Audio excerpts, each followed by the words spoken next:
Arestado ng Iligan City PNP ang itinuturing na top 10 most wanted person city level sa kasong paglabag sa Republic Act 10591 sa Barangay Poblasyon, Iligan City. Kinilala ang suspect na si alias Almod, lalaki, 32 taong gulang, walang asawa at residente ng Barangay Tibanga, Iligan City. Bandang alas 9:13 ng gabi nang ihain ang warrant of arrest sa pinagsaring na pwersa ng Iligan City Mobile Force Company.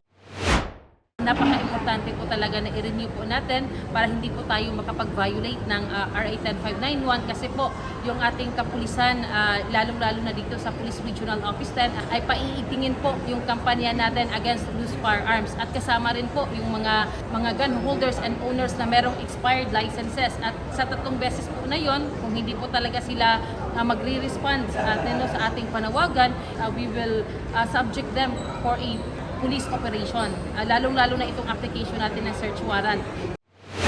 Mahaharap ang suspect sa kasong paglabag sa Republic Act 10591 o Comprehensive Firearms and Ammunition Regulations Act. Mula dito sa Northern Mindanao, ako yung PNN correspondent, Patuluman K. Francisco, alagad ng batas, tagataguyod ng balitang pulis.